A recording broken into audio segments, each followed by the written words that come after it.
என்ன தாத்தா பாட்டி இன்னும் வரவே இல்லையே? அதப்பா தாத்தா பாட்டி வந்துட்டாங்க.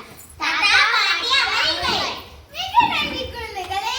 கவிலா குடிக்க கொஞ்சம் தண்ணி எடுத்துட்டு வாமா. சரி பாட்டி. எப்பா இந்த வெளிய தொண்டை தண்ணியெல்லாம் வாடி போய்விட்டது.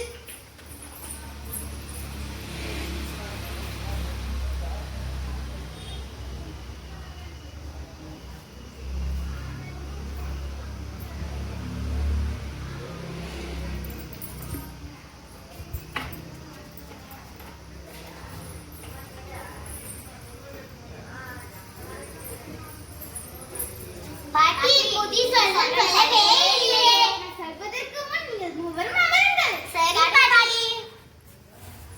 நான் உங்களிடம் விதிமுறைகளிலிருந்து புதிர்களை கேட்கிறேன். முதல் புதிர் அழகனுக்கு எங்கே பதில் சொல் பார்க்கலாம். அது உனக்கு சொந்தமானது, ஆனால் மற்றவர்கள் தான் அதை அதிகம் பயன்படுத்துவார்கள். அது என்ன? எனக்கு தெரியும். கவினிலா, அது அழகனுக்கான புதிர். அதை நீ சொல்லலாமா? சொல்லக்கூடாது. அழகனே சொல்லட்டும். சரி பாட்டி. அது என்னுடைய பேர் தான் பாட்டி. அற்புதம், மிக அற்புதம். மிக அற்புதமாக சொல்லிவிட்டே அழகன்.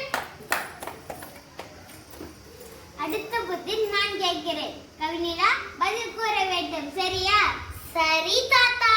ஒரு பை இருக்கிறது. அந்த பையில் முடுக்கு பொருட்கள் இருக்கின்றன.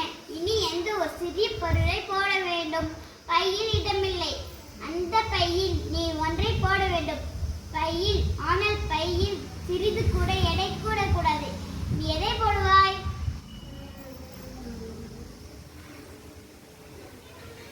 சிறிய ஓட்டை போடுவேன்.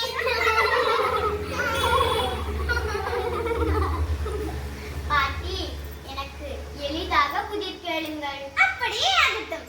உன்னிடம் 250 நாணயங்கள் இருக்கின்றன. நான் உனக்கு ஒரு உண்டியலை தருகிறேன். அந்த உண்டியலில் 200 நாணயங்கள் மட்டுமே போட முடியும்.